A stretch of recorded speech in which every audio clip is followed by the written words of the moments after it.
And we need to understand that these أذكار الصباح والمساء are from the sunnah of Rasulullah sallallahu alayhi wa sallam. This is the most important thing you should take from this lesson. They are min sunnati Nabi sallallahu alayhi wa sallam. When to my brothers and sisters in Islam, do you have a right attitude towards the sunnah of the Messenger sallallahu alayhi wa sallam? Wallah, you just know a sunnah is a sunnah and move on. Unfortunately, the majority of us have abandoned أذكار الصباح والمساء. It's really because it's a sunnah. We think a sunnah means it's not wajib, we don't have to do it. Whether this is big danger. Let's understand, أذكار الصباح والمساء are from the sunnah of Rasulullah sallallahu alayhi wa sallam. Let's draw your attention to an ayah in the Quran. Allah Azza wa Jal, He says, يَا أَيُّهَا الَّذِينَ آمَنُوا أُدْخُلُوا فِي السِّلْمِ كَافَّةً. O you who believe, enter into Islam completely. Completely enter into Islam. Allah Azza wa Jal commanded us to fully enter into Islam.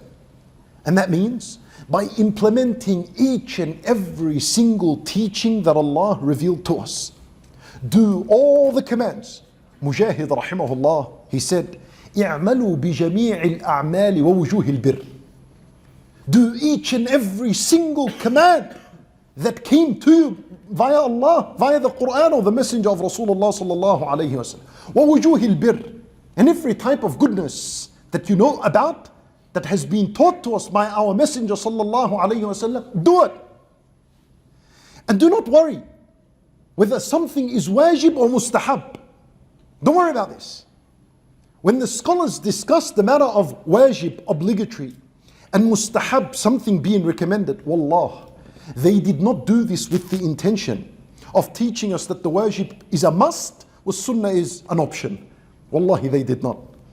They didn't teach us the difference between a sunnah wal wajib to tell you that this one you have to do and this one you can leave out. La. And also, they did not teach us al-haram wal-makruh. They did not teach us the difference between impermissible matters and disliked matters, so that, we know al-haram we should keep away from, wal-makruh it's alright to do because you will not be sinned for it. La. وأنا subhanallah, I'm amazed sometimes how some Muslims understand their Islam and their deen. You have individuals like this. We ask Allah Azza wa Jal to protect us and grant us all guidance. We all need steadfastness, but we need to remind each other.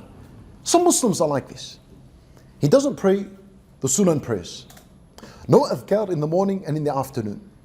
No duha. No salat al-witr. No fasting of Monday or Thursday, or at least one of them, or at least 3 days a month. No extra worship in Dhul Hijjah, which just finished. Muharram is coming, doesn't even know what's going on in Muharram, and that the fasting in Muharram is the best fasting after Ramadan. No, doesn't care. No 6 days fasting after Ramadan, which is 6 days of Shawwal, nothing. La, because it's a sunnah, it's not wajib. It's not wajib, it's a sunnah. He leaves it. But then, on the other hand, the same person, at the same time, does a handful of makruhat, of matters that are disliked. Talks after Salat al-Isha, which is makruh, unless it is in the remembrance of Allah subhanahu wa ta'ala, or a person with his wife. This is an act of worship, it's goodness, no problems. Clips the nails and cuts the hair during the first 10 days of the Hijjah and tells you, al-ulama have differed in this topic and it is makruh. ما هو الشيء عن المكروه means do it. Hatta even if it's makruh, does default of makruh being do it? Khalas, the Nabi sallallahu alayhi wa sallam said avoid. Don't worry about haram and makruh, don't worry about this. If you're able to leave, then leave. What else? He gives and takes with his left hand, which is makruh. Talks too much about dunya matters in al-masjid. Not haram, it's makruh, but to speak about too much dunya in al-masjid. And smokes, and he says it's makruh, it's haram. But he says it's makruh, all of this, because it's makruh. He does the makruh, because it's makruh. And he abandoned an abundance of sunnah, because it's sunnah. This is not a deen. This is not the meaning of udkhulu fi silmi kaffatan. Enter into Islam completely. شوف the twist here. See what happens. Udkhulu fi silmi kaffatan is to Adhere to the commands of Allah, each and every single one of them. Listen to what Al-Alusi rahimahullah, he said.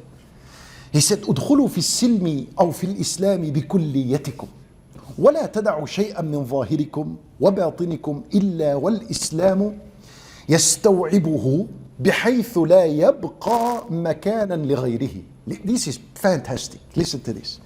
Al-Alusi rahimahullah, he said, enter Islam completely and do not allow any part of your life, whether internally or external appearance, do not allow any part of your life except that Islam has occupied it and covered it to the point where there is no more room for anything else.